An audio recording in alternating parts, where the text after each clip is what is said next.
बच्चे और जिसको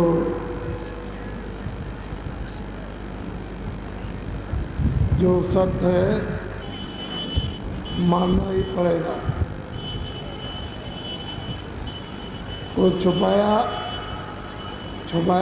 नहीं जा सकता, न बुलाया जा सकता है।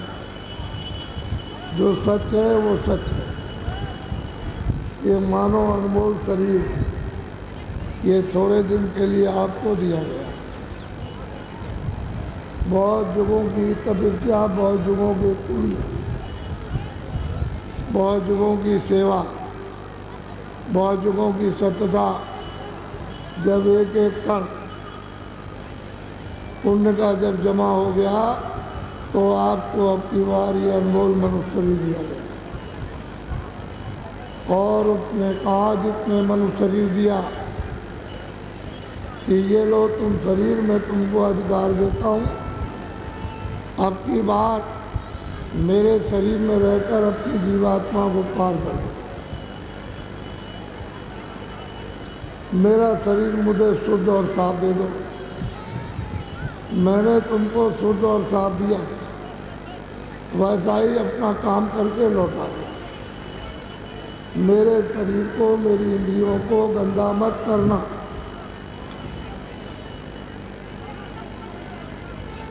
और अपना काम करो, जब मैं आऊँ तो मुझे खुशी खुशी से वापस कर दो। तो ये बच्चे बच्चियों मित्र लोग हैं। ये जब महात्मा आते हैं तो आपको ये भौतिक जिस संसार में तुम रह रहे हो और काम क्रोध लोभ अहंकार उसमें बस रहे हो, उसका बोध कराते हैं और बताते हैं ये संसार तुम्हारा नहीं है। उतना ही बरतो, उतना ही व्यवहार करो, उतना ही काम लो जिससे आपका शरीर चल जाए। शरीर आपका जीवित रह जाए जब तक समझ जाए। तो निरोगी होने के लिए कहा गया, रोगी के लिए नहीं।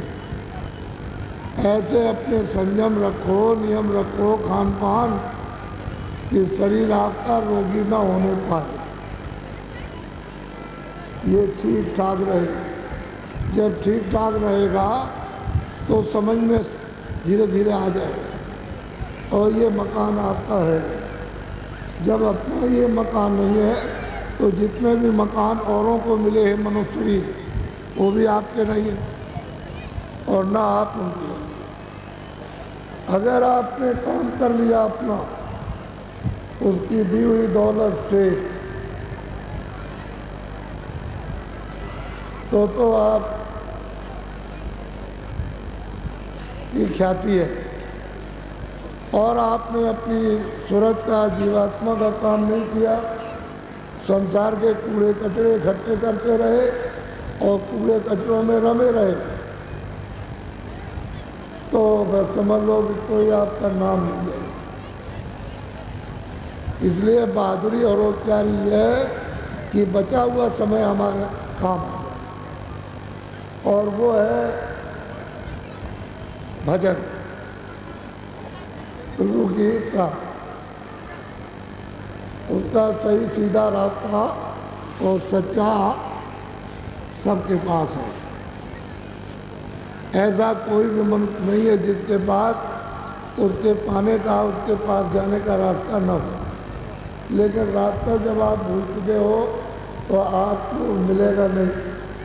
न किताबों में मिलेगा, न कोई पढ़ने लिखने वाला देगा, न आचार्य देगा। जो अनुभवी पुरुष होगा, जिसने अपनी जीवात्मा को जगाया और जिसने जगाकर उसको प्राप्त किया, वो तो बताएगा। बाकी किसी को मालूम है ही नहीं, तब भी आपका जीवन व्यर्थ चला जाएगा। तो खोज और तलाश हमको ऐसे ही करनी चाहिए कि कहीं ना कहीं कोई मिल जाएगा और सीधा रास्ता हमको दया मेहर से मिले, तो फिर उसके लिए आप दर्शन दीदार के लिए थोड़ी सा कर दिया जाए और कोई ले जाए। तो माँ इस तरह पागल हो जाएगी कि वो अपने पति और बच्चों को और कुछ नहीं समझती और खाना पीना त्याग देगी। गाय का बच्चा अगर उससे अलग कर दीजिए तो वो कितनी हुड़केगी और वो रोएगी कि मेरा बच्चा किधर चला गया। तो तुम प्रभु के लिए जिसकी ये अंश है जीवात्मा सूरत, उस प्रभु के लिए नहीं हुड़कते, उसके लिए नहीं तड़पते। तो ये बताओ कि कैसे मिलेगा। जब रास्ता मिल जाए तो दरवाजे पर बैठ कर के तुम रो, वही रास्ता सुलह आसान हो जाएगा। और जब तड़प पैदा होगी तो दरवाजे खुलते जाएंगे और आप चलते जाओगे और नाम डोरी आपकी पकड़ में आ जाएगी। ऐसे रास्ता होता और जितने भी आए वो पूरे हुए सब रोए, सबने रोया, बहुत तड़प हुई। आप उसको तो जानते नहीं हो, लेकिन इसी से अंदाजा करो कि मेरा बच्चा चला जाए किसी का तो कितना तड़पता है। किसके लिए? अपने बच्चे के लिए, मालिक के लिए नहीं। और जो मालिक के लिए तड़पता हो मालिक को पाता, उसे मिले। तो रास्ता मिलना चाहिए, उसकी खोज तलाश हम नित्य है सदा करते रहे। कहीं ना कहीं जब आप करोगे खोज तलाश तो कहीं ना कहीं किसी के जरिए से वहाँ पहुँच जाओ और सीधा सरल रास्ता आपको मिल जाएगा। फिर आप लगन के साथ, प्रेम के साथ, जिज्ञासा, श्रद्धा, प्रेम, प्यार, प्रतीत, विश्वास कि रास्ता हमको बच्चा मिला, अब हमको ये करना, ये भजन करना, तो वही चीज़ें सब आपके लिए सुगम पंथ मोह पामे प्राणी, सुगम रास्ते से मुझको प्राप्त करिए। लेकिन जब चाहनी होती है, तड़पनी होती है, तो वही चीज़ आपके लिए मुश्किल है। और ये तड़प और चाह कौन पैदा करेगा? वो पैदा कर देगा। ये जीव में इतनी तड़प, इतनी चाह कि उसके लिए सुलभ हो जाएगा। पापों का घड़ा कैसे फूटता है वो देखने को मिलता है। जब आँख खुलती है तब घड़ा देखने को मिलता है ये कैसा फूटता है और कितना बड़ा घड़ा है जिसमें ये सब आपने भर करके रखा और किस तरह की उसमें बदबू है और अग्नि है, कैसी कैसी उसमें ज्वालाएं भरी हुई हैं भांत भांत की। तब साधक को ये मालूम होता है कि बिना महापुरुषों के ये काम होना बड़ा असंभव है, हो ही नहीं। और महापुरुषों की पहचान आपके पास है नहीं, क्योंकि आपके पास बुद्धि नहीं है ना आपके पास आँख है कि आप महापुरुषों को पहचान लेंगे। महापुरुष कौन? इसलिए धीरे धीरे धीरे धीरे धीरे धीरे खोजते खोजते खोजते खोजते मिल जाएंगे। तो जो मेरी इच्छा होगी वो मेरा काम होगा। और जब इच्छा ही खोज की समाप्त कर दी, लेकिन महापुरुषों को खोज, परमात्मा तो ऐसे मिलेगा ही नहीं, चाहे जितना ढूंढिए वही मिलेगा महापुरुष, उन्हीं से मिलेगा। क्योंकि परिचय तो वो देंगे, भेद तो वो बताएंगे, नाम से जोड़ेंगे, रास्ता दिखाएंगे, सूखी सफाई करेंगे, घट का भेद बताएंगे, सब काम वही करेंगे, उन्हीं से मिलेगा और कोई रास्ता है नहीं। अब तो हम भूल भटक गए। तो मोटी बात, जो महात्मा आए उन्होंने सब ने आकर के बताया, सब ने कहा कि मैंने प्राप्त किया, मैंने प्राप्त किया, मैंने प्राप्त किया। जगजीवन राम हुए, चरणदास हुए, सहजोबाई हुई, उन्होंने साफ कहा कि मैंने तो गुरु की कृपा से कहा। और मुझे कहाँ मिला? अंड पिंड ब्रह्मांड कहते हैं उसके पार मुझको मिला। मैंने मृतलोक को भी देखा और अनलोक को भी देखा और ब्रह्मांड को और पार ब्रह्मांड को भी देखा, कहीं भी मेरा प्रभु नहीं मिला, लेकिन परे मैंने गुरु की कृपा से उसको प्राप्त किया। तो जिन्होंने पाया उन्होंने सब देखा। इतने सबूत, इतने प्रमाण हैं उन महात्माओं के कि आप उनसे बच कर के कोई जा नहीं सकते। किताबें तो एक ही हैं कि भाई उन्होंने वेद बना दिए, 6 शास्त्र बना दिए, 18 पुराण, ये तो इतने ही महात्मा की बहुत किताब, बहुत उनके प्रमाण है।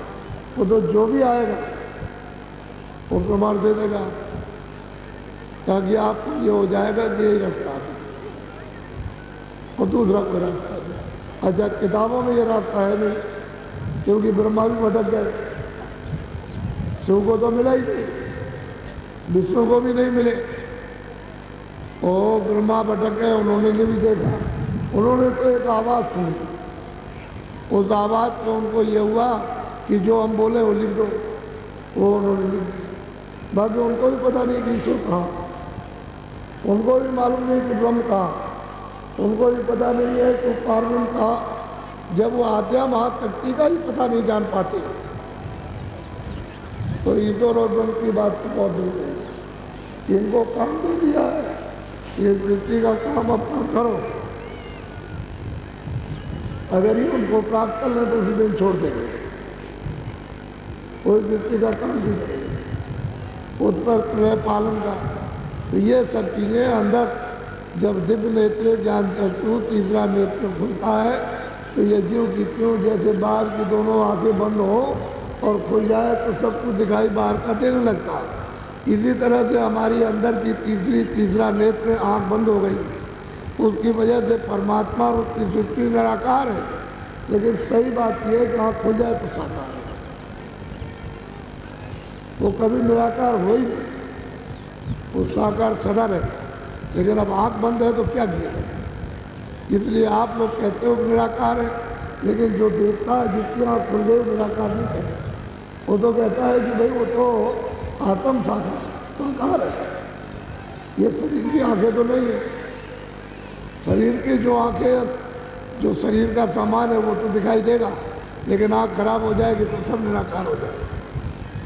यही है अंतर सूरत के लिए, क्योंकि सूरत तो चेतन है, वो तो न 5 तत्व है, न जल है, न पृथ्वी है, न अग्नि है, न वायु है, न आकाश, न वो सोना है, न चांदी है, ये कुछ भी नहीं है, और ना वो कोई लिंग शरीर उसका है। 17 तत्वों का 10 इंद्रियां, चतुसंताकरण, मन बुद्धि चित्त और अहंकार, और रजोगुण तमोगुण से 2 ये भी नहीं उसका। और उसके बाद सूक्ष्म स्वरूप 9 तत्वों का शब्द स्पर्श रूप रसगंध, और मन बुद्धि चित्त और अहंकार, ये भी ईश्वर का नहीं है।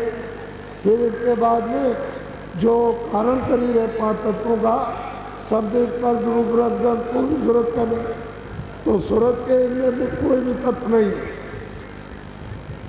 इनकी वह तो इनके परे भी है, और वो चेतन ही चेतन है।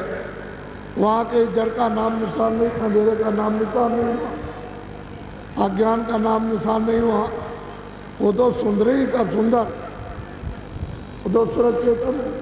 तो जब तक इनसे निकाल करके न ले चलो तब तक सूरत का वास्तविक जो है उसकी चैतन्यता और स्वरूप और उसकी शक्ति, उसका प्रकाश, अगर ये सूरत यहाँ जाग जाए। इधर देखो मेरी तरफ, दोनों आँखों के ये बीच में बैठी है दरवाजे पे, इधर तो पिंडलोक है, उधर अनलोक है। अनलोक कहते हैं स्वर्ग वैकुंठ, और पिंडलोक कहते हैं मृतलोक को। तो बीचों बीच में बैठी हुई है, और बीच में सिर्फ फैसला है हृदय, आकाश है वही उसका हृदय, उसमें कूड़ा कचरा भर लिया आपने, इसलिए वो चीज़ बंद हो गई। और कूड़ा कचरा ना होता, आप निर्मल करते रहते तो बिल्कुल आकाश साफ रहता, तो आपको सामने दिखाई देता, सामने स्वर्ग सामने बैठे सीधा दिखाई देता। दरवाजे पर आप बैठे हो और आपने कभी चेष्टा, कभी कोशिश और प्रयास, कभी आपने तलाश या किसी से पूछताछ नहीं की कि भाई हम स्वर्ग जा सकते कि नहीं जा सकते, सीधा साधा काम। तो जब यहाँ तुरंत ये जाग जाएगी, खड़ी हो जाएगी और सामने ही गुरु के चरण कमल और उनमें बहुत प्रकार। तो जब ये चरण कमलों को प्राप्त कर लेता है तो ये सूरज और ये चांद हजारों ये खड़े रहे तो उसके सामने कुछ नहीं, उसमें कोई इसमें कोई प्रकाश नहीं। इतना प्रकाश इस सूरत में है जो दोनों आंखों के पीछे बीचों बीच में जो आपके अंदर बैठी हुई है उसमें इतना प्रकाश है, लेकिन पर्दों में जब ढक गई तो उसका सारा प्रकाश और सारी शक्ति इस जड़ चीज़ों में लोप हो गई। अब वो अचेत हो गई, कोई उसको होश नहीं, इस तरह से बन गई। तो महात्मा इसको निकालते हैं, बरामद करते हैं कि कैसे इसमें से निकलेगी। तो रास्ता बताकर धीरे से यदि अंतर नाम की धुनी धीरे धीरे सुना करके उसका अभ्यास करा के सुना करके इसको इसमें से निकालते हैं। तो जब ये निकलती है और सिमटती है तो अपने को पता चलता है ये चट चट चट चट जैसे टूट रहा है। ये जैसे सूखी लकड़ी को तोड़ दीजिए ऐसा मालूम होता है कि आवाज़ होती है इसमें चट चट और खिंचाव होता है, खिंचाव। तो ये तुरंत उसी का तत्व है, उसी का जर्रा है शब्द का। तो ये उसमें मिलना चाहती लेकिन बीच में पर्दा है जो कर्मों का वो मिलने नहीं देते। अब महात्मा उसको इस पर्दे को साफ करेंगे जब आप दरवाजे पर बैठने लगोगे तब, और बस पीड़ा मिला देंगे आप। तो उस नाम के साथ में आप जुड़ोगे, जुड़दाओगे, पकड़ोगे, फिर पकड़ने लगोगे। उसमें से मतलब है कि जीवनदान, जीवनदान का मतलब अमृत पीने को मिल देना। तो यही तुरंत बलवान होने लगती है। तो इसमें इतनी शक्ति और इतना प्रकाश है, लेकिन इसके अंदर लोप हो गया और ये फैल गया चारों तरफ, जुग जुग से फैलता चला रहा। कहाँ कहाँ आपने उसको बिखेर दिया, तकसीम कर दिया आपने। अब वहाँ से महापुरुष धीरे से सब जगह से ये खींच करके ले आते हैं और यहाँ ले आकर के उसको एकत्रित करते हैं। जब इतना यहाँ पर प्रकाश एकत्रित हो जाता है तो इतना बड़ा फोकस बनता है, जैसे मालूम होता है कि बहुत बड़ी लाइट रोशनी आगे फिर गई। तो आपने ये कभी काम तो किया नहीं था, दरवाजे पर बैठ करके और बस अभी तक दरवाज़ा नहीं मिला, वहीं से वापस लौट गया धीरे। तो अंधेरे में जल हुआ तो ये मृत्यु हो जाएगी और अंधेरे में रह रहे। इसलिए जो लोग आए हुए हैं ये नामदान भी ले लेंगे और कुछ भजन भी करेंगे। उन्होंने इरादा भी अपना बना लिया है कि अब कुछ शेष जीवन कुछ समय भजन में देना चाहिए, जिससे हम कुछ आत्म भला, कुछ आत्म हित, कल्याण कुछ कर लें। नहीं तो ये जीवात्मा वैसे ही मौका पाकर इस मनुष्य शरीर का व्यर्थ जा रही है। एकदम अचानक में और वह खड़ा हो जाएगा, निकाल बाहर कर देगा, तो आप कुछ नहीं कर सकते हो। तो जो इच्छा लेकर के आप आए और रास्ता तो आपको सही मिलेगा, सही मिला, आगे मिलेगा, उसमें कोई कमी नहीं। अब यही है कि थोड़ा सा आप लगन के साथ, तड़प के साथ जो बताया जाए उस काम को करो। गृहस्थ आश्रम में रहो, कल ये नहीं कह सकते हो भाई गृहस्थी में नहीं है। महात्माओं ने तो बदल दिया, पहले तो जंगल में चले जाते थे, लेकिन उन्होंने देखा कि जंगल में महात्माओं के नाम की बदनामी हो गई, तो गृहस्थ आश्रम ही में वो अपना काम करना चाहिए। यही नहीं करें, क्या जरूरत है बाहर जाने, इनको बताओ यही रहो, यही करो, ये भजन करो, ये ध्यान करो, ये स्मरण करो और शरीर से जीवात्मा को अलग करो, बाहर नाम के साथ जोड़ कर दी और चलो उधर ले चलो। तो इसमें आप उनके लिए कोई बाधा भी नहीं, क्योंकि वो अपना काम कर रहे हैं। जो कुछ तुम मेहनत करते हो अपने शरीर के लिए वो करते हो, दूसरे व्यक्तियों को खाओ। अगर तुम खाओगे किसी का तो उसका देना पड़ेगा, तो जो भजन करोगे उसका हिस्सा बढ़ जाएगा, उसमें से इसको आपको देना पड़ेगा। तो ऐसा काम क्यों करते हो? अपनी मेहनत करो, अपना खाओ, शरीर का पालन पोषण बच्चों का, और भजन करो, उसको रिजर्व रखो। या कोई ऐसा धन आ गया, अन्न आ गया जो पापता है, तो फिर तुमको डुबा देगा। वो उबारेगा नहीं। तो मेहनत में शक्कत का जो खाओगे उतनी जल्दी काम हो जाएगा।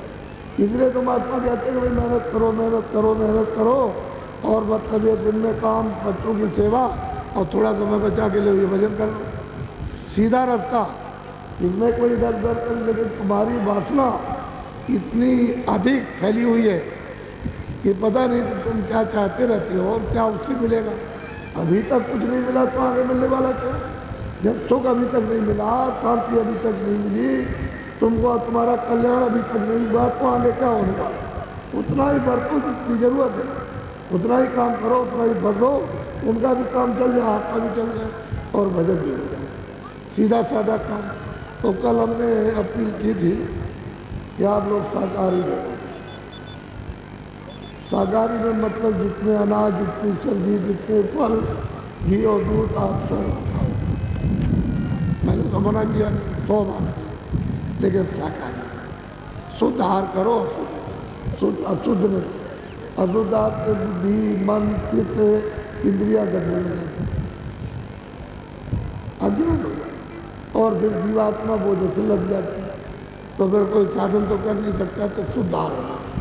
फिर बीड़ी है, तम्बाकू है, हुक्का है, पी सकते क्यों? ऐसा कोई नशा मत करो जो बुद्धि पागल हो जाए। बस इतना ही तो आपको समझना है कि जब बुद्धि पागल हो गई तो आप किसको पहचानोगे? घर में बच्ची है, बच्चा है, माँ है, कोई और है, बहन है, ये मतलब कोई और आ गया तो उसको भी नहीं पहचान सकते, और गाली गलौज करोगे तो ये कोई अच्छी बात नहीं। तो आप ऐसा कोई नशा नहीं करो। बीड़ी तम्बाकू अगर पीते हो आप पियो, नहीं पीते हो नहीं, आपने पिया तो मत पियो, ये कोई अच्छी बात हो रही। आदत खराब हो जाएगी तो उसके लिए एक नया रास्ता क्यों निकालते हो? अरे भाई खाना खाओ आप, ये सब चीज़ें आपके लिए लाभकारी हैं। तो शाकाहार से शरीर निरोगी रहता है, अशुद्ध आहार से निरोगी रहता है, इसको समझ लो। और फिर यह है कि जब आपने अशुद्ध आहार जिसको तो प्रेत लग गए, अब प्रेत लगे हैं तो अब आप रो रहे हो, चिल्ला रहे हो, दवा खा रहे हो, जा रहे हो, आ रहे हो, ऑपरेशन कर रहे हो, लेकिन लगे हो, कहता भी है ठीक नहीं हो सकते हो, चाहे जितना दवा करो, और खर्चा भी कर रहे हो, पैसा भी नहीं है, फिर रोते हो, चिल्लाते हो, स्त्री भी चिल्लाती, बच्चा भी, तब तक बच्चे भी चढ़ बैठा, तब तक स्त्री पर अब एकदम से चढ़ गया तो भूत बहुत लगेगा। क्योंकि पहले तो हिंसा नहीं होती थी, अब इन दिनों में 3 साल से हिंसा हो गई है बहुत जोरों के साथ, तो प्रेत लग गए। अब वो पता कब चलता है आपको तो मालूम नहीं होने देगा कि प्रेत लगा, इसको प्रेत लगा, इसको प्रेत, तो महात्मा जानते हैं कि लग गया, इसको दवा लाभ नहीं पड़ेगी, चाहे चीज खाएगा। कहीं खा करके जाओ, बाहर विदेश में जाओ, देश में जाओ, डॉक्टर है, वैद्य है, हकीम है, लेकिन प्रेत लगा तो ठीक नहीं हो सकता। इसकी जुक्ति ठीक करने की अलग है। तो हिंसा करोगे तो ये लगेंगे, और शाकाहारी रहोगे तो उनको क्या जरूरत है? फिर वो प्रेत नहीं होंगे। अकाल मृत्यु से ये सब जीव प्रेत हो जाते हैं। मनुष्य की अकाल मृत्यु हो, जानवर की हो, पंछी की हो, सब प्रेत योनि, क्योंकि शेष योनि प्रेती है, और उनको किसी को साल भर, 2 साल, किसी को 10 साल, किसी को 20 साल, किसी को 50 साल, जब ये योनि पूरी हुई तो उसके बाद हिसाब होता है। हिसाब होने के बाद में अगर मान लो प्रेत योनि मिली हुई तो 500 बरस की, 200 बरस की, 400 बरस की, 1000 बरस की प्रेत योनि। और प्रेत योनि बड़ी खराबी होती है। इस तरह से अदला बदला ये सब जीव आपसे कर्मानुकाल लेते रहते हैं और आपको समझ में आता है। और ये गहन इतना विषय है, ये इतनी जानकारी, ये मतलब बहुत कठिन है कि पूरे महात्मा न मिल जाए तो किसी की समझ में नहीं आ सकती। ये पढ़ने लिखने और किताबों की बात नहीं है। ये तो जब वो ज्ञान होता है, जब ज्ञान चक्षु खुलता है, तब ये सब दिखाई देता है, तब समझ में आता है कि अरे ये क्या है, दुनिया कुछ सोच रही है, समझ रही है, और ये हो कुछ रहा। उधर कहते हैं स्वर्ग जा रहे तब के सब सीधे नरक, सीधे वहाँ से दिखाई देता सीधे नरक जा रहे हैं, और जमदूत और फरिश्ते पकड़ के लिए जा रहे हैं मार के पीछे। तो लोगों को तो कुछ पता है नहीं, लोग तो जानते नहीं, बस ऊपर से वर्णनात्मक शब्दों से यानी बाहर के जवान से कह डाला बस। तो जो भी शब्द जवान से बोला जाए वर्णात्मक है, और जो उधर से आ रहा है, जो आवाज़ आ रही है, जो बोली हो रही, बाजा बज रहा है, देववाणी है, आकाशवाणी है, वो है ध्वनात्मक। उसी से सूरत उतर करके आई है और दोनों आंखों के पीछे बैठ करके जब इसमें फंस गई तो छूट गया, वो धुन छूट गई, वो नाम शब्द छूट गया, बस हमारी बारी गिरती। अब कोई इसका सहारा इसका नहीं है। इसलिए मैंने कल कहा था कि शाम को आपको नामदान देंगे। ऐसे तो बारिश भी होती रहे तभी हम दे देते, पानी में खड़े रहते हैं तब भी हम देते, और खड़े खड़े बदल करा लेते, हमको कोई परेशानी नहीं। अगर आप तो आप देखते हो कि रात को चक्रवात आया तो मतलब ये है कि ये सब के सब ये डेरे जितने लगे थे और जमीन भीग गई, भीग में तो बैठे हुए। अभी अनुभव कर लेंगे, इनके चेहरे पर कोई शिकन नहीं, ये जिसको देखिए कोई शिकन नहीं, खुश है। ये क्या चीज़, कुछ भी नहीं मुसीबत। ये मुसीबत क्या है, ये कुछ नहीं है, सब कुछ जो उनकी इच्छा हो। अच्छा हम भी बैठे रहे, वो टीन लगी थी, टीन झोपड़ी थी, उसमें ऊपर बराबर पानी हो गया तो उसमें से पानी गिर रहा, तो हम भी बैठे रहे। तो हमने सोचा कि भाई आप कहोगे वो तो बाबा जी को वहाँ बड़े आराम से होंगे, तो हमने कल लोगों को दिखाया, हमने देखो ये पानी गिर रहा, देखो ये चीज़ें भीग गई, इसको उठाओ और इसको साफ करो। तो कहने का मतलब यह है कि तुम्हारे साथ हम भी हैं, जब तुमको करेगा तो हमको भी वैसे ही है, हम उससे अलग थोड़ी है। लेकिन ये है कि हम चाहते ये है कि आप इससे निकल चलो, तो सीधा रास्ता पकड़ो, इसमें कोई बंधन वाली बात नहीं है। कपड़े मोटे पैरों में इन पैरों हमको मना करते हैं, हमने तो कभी नहीं कहा कि आप मोटे महीन कपड़ा, मतलब ये कि मत पहनिए, खाना जो है अच्छा से अच्छा खाइए आप, इसके लिए मना। हाँ ये जरूर है जो नुकसान की चीज़ें उसको मना करो, कि तुम बीमार हो जाओगे, रोग हो जाएगा, फिर हो जाएगा, कहीं सफ़ेद को हो जाएगा, कहीं कुछ हो जाएगा, तो तुम रोगे और चिल्लाओगे, फिर बड़ी मुश्किल होगी, फिर ठीक नहीं होगी, पैसा खर्च होगा और लोग तंग होंगे घर वाले। इसलिए देख करके ये कहते हैं भाई ये काम मत करो, और आप नहीं मानते हो तो आप कैसे करो, वो तो आपको भोगना ही है, उससे बच कैसे सकते हो। वो तो उसने आज़ादी दे दी है, वो कुछ नहीं बोलेगा, न मना करेगा ना आदेश करेगा, कुछ नहीं, जो चाहो सो करो, वो तो जो करो सब वो भोगो। इसलिए आप इसको अच्छी तरह से समझ लो ठीक से कि ये सीधा और सरल रास्ता है, तो इसको मैं देना चाहता हूँ। क्योंकि नाम देने में थोड़ा देर लग जाएगी और सत्संग होगा तो ये समय अलग चाहिए, तो नाम दान ले लो। बस दो चीज़ों से हमेशा बचते रहो, शाकाहारी रहना और कोई ऐसी निश्चय की जिससे बुद्धि पागल हो जाए वो उस काम मत करो, बस। बाकी आप आराम से रहो, और जब आप रहने लगते हो ठीक होने लगते, तब ठीक होता। लेकिन ऐसा होता है कि जिनको आपने सताया, जिनको मारा काटा, वो चिल्लाते हैं, तो वो कहते हैं कि हमारा बदला दिए जाओ। तो उसके लिए रास्ता है, हम उनको कोई तकलीफ देना थोड़ी चाहते हैं कि उनको कोई तकलीफ दी जाए, तो हम सुलभ रास्ता बता देते हैं, इससे छोड़ जाएंगे तुम, और उनका कर्जा भी अदा हो जाएगा, साथ छोड़ देंगे, कर्जा भी अदा हो जाएगा तो तुम मतलब ठीक हो जाओगे, बड़ी मुश्किल। तो अब आप नामदान ले लो, जिनके पास जगह है बैठ जाओ, जिनके पास जगह नहीं खड़े रहो। अब नामदान ले लीजिए, जो जो परमात्मा का नाम बोलूँगा सब लोग एक साथ एक आवाज़ में बोलना। जो पुराने सत्संगी हैं पहले जो नामदान ले चुके हैं फिर से दोहरा लो, ताकि उनको भी मालूम हो जाए कि बहुत गलती करते हो आप। जब कभी किसी को बताने का समय आता है तो नीचे का नाम ऊपर, ऊपर का नाम नीचे, और ऊपर का रूप नीचे और नीचे का रूप ऊपर, आप उनको बता देते हो ये ठीक नहीं है, सब याद करो। जो जो बताया जाए वो याद करो, और वही आपसे कहा जाता है कि भाई इनको भी बता देना, और तुमने उल्टा सीधा बता दिया तो इनका नुकसान लाभ तो होगा नहीं। इसलिए वो सब तुम उसके जिम्मेदार हो जाओगे, कसूर मत, गलती का यूँ कह दो कि भाई हमको मालूम नहीं है, आप किसी और से पूछ लिए, ये तो ठीक है, लेकिन उल्टा सीधा मत कभी बताना। और जगह जगह नामदान होता तो आप लोगों को सबको बैठना चाहिए था। ये प्रचारक प्रचार तो करते थे अपना जा करके इधर उधर, लेकिन सत्संग नहीं सुनते थे। तो इनका मन मोटा हो गया। जब मोटा हो गया तो हमने कहा बंद करो, कोई प्रचार नहीं होगा। जब हम ही को सब काम करना तो हम प्रचार कर लेंगे। भैया तो इससे हम सीधा मिलेंगे, सीधे इनसे मिलेंगे, सीधे बात करते हैं, और जो कुछ इनको कहना होता है सीधे कहते हैं, उसका हम जवाब देते हैं और सीधा इनको लाभ पहुंचाते हैं। फिर क्या जरूरत है आपको उल्टा सीधा करने की? तो कोई प्रचारक नहीं जाएगा और ना आप किसी को बुलाएगा, मैं सीधा अपना काम करूँगा। आप हमसे सीधा संबंध रखिए और देखिए आपको कैसा लाभ होता है। अब कुछ नहीं, अब इन दिनों में आपको भजन करना है।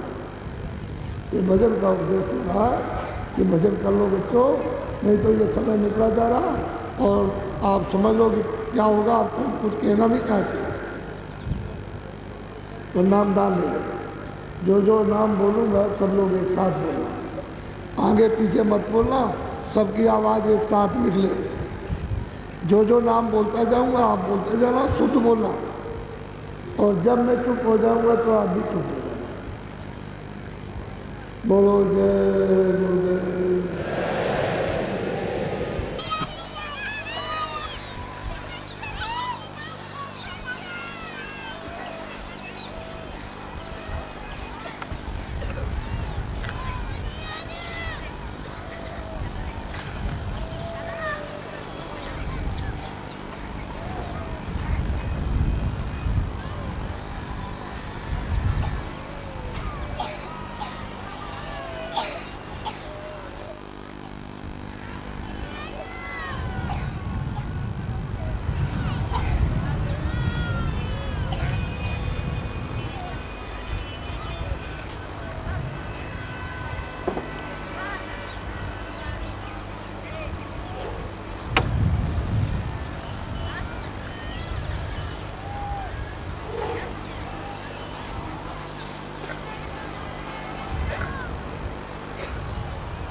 देखेंगे तभी तो खुलेगी।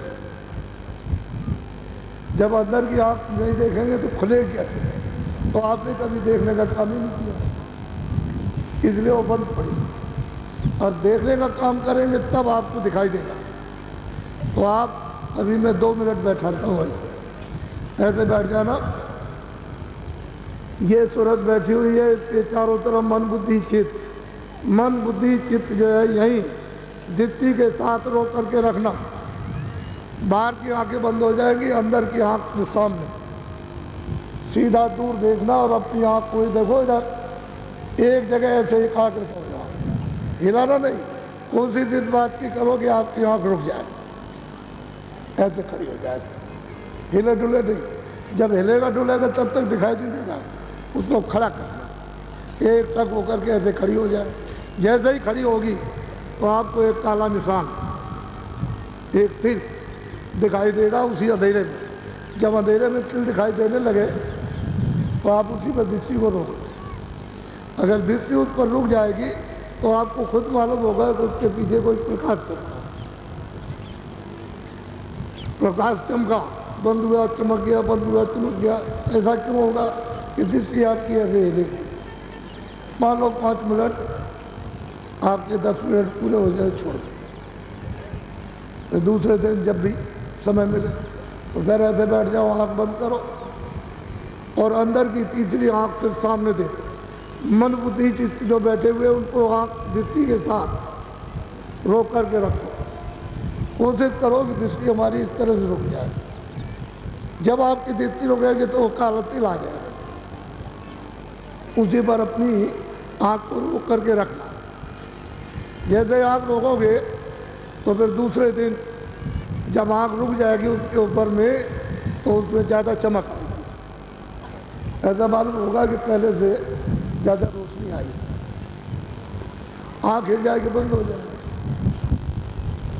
पर्दा तो पड़ा ही हुआ है, छोड़ देना। जब मान लो 10 मिनट हो गए छोड़ दीजिएगा, फिर तीसरे दिन ऐसे ही रोज। देखने का नाम ध्यान और सुनने का नाम भजन।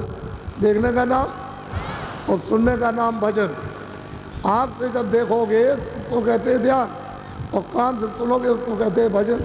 तो 2 मिनट के लिए ध्यान पे बैठ जाओ। ऐसे इधर देखो, ऐसे आँख, दोनों आँखें बाहर की बंद करो, आँख दोनों बंद करो। अंदर की तीसरी आँख के सामने सीधा दूर देखो, उसी अंधेरे में। उसी अंधेरे में अपनी आँख को एक जगह रोको, एक जगह टिकाओ, ठहराओ। जब मैं कहूँगा तब खोलना।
के 5 मिनट पर मंदिर में पूजन होगा। नीचे हिस्से में और उसमें जो भी कुछ आदेश गुरु महाराज का होगा और वो जो प्रसाद बनेगा उनकी दया का, वो आपको रात को 12 बज के कुछ मिनट पर शुरू हो जाएगा, तो आपको मिलेगा। उसको घर ले जाइएगा, संभाल के रखिएगा जैसे सोने चांदी। जब जब कोई ज़रूरत आए, मुसीबत तकलीफ, तो आप उसको अपने काम ले सकते हैं। बच्चों को, बच्चियों को कोई तकलीफ, कोई मुसीबत हो, उसकी जैसे लोग ले जाते हैं और प्रेमी उनसे सुन कर के आपने पूरा सुन लिया, लेकिन मैं आपको बता देता हूँ, वो बड़े लाभ की चीज़ है। उसको युवा हुआ न खाने पाए। वो तो ऐसा है कि जब कभी परीक्षा करनी हो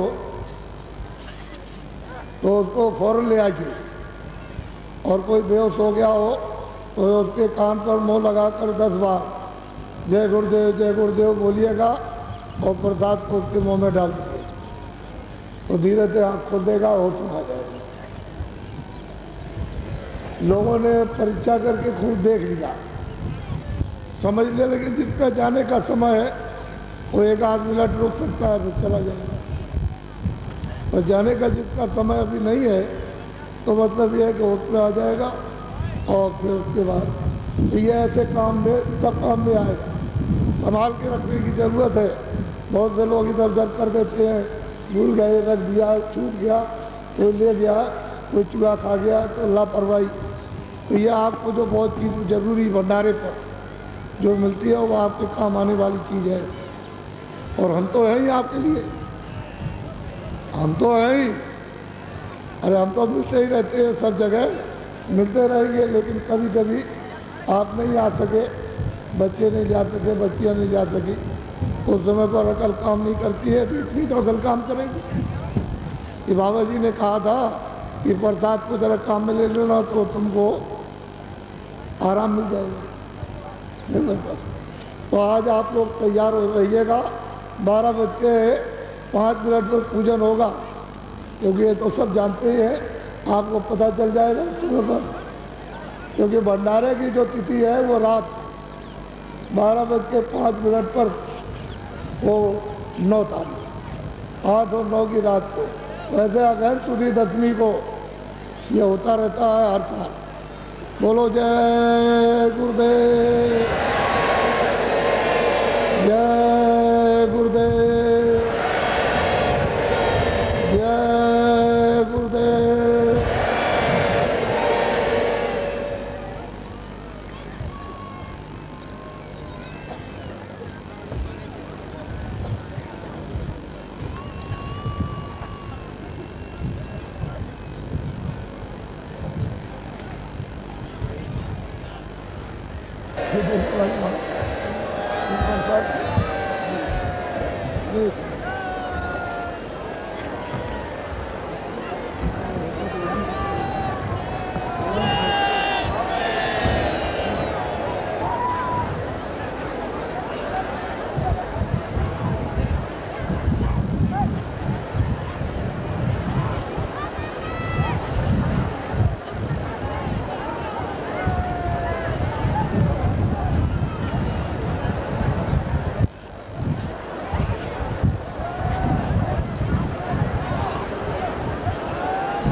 बुला रहे हैं तुमको बाहर।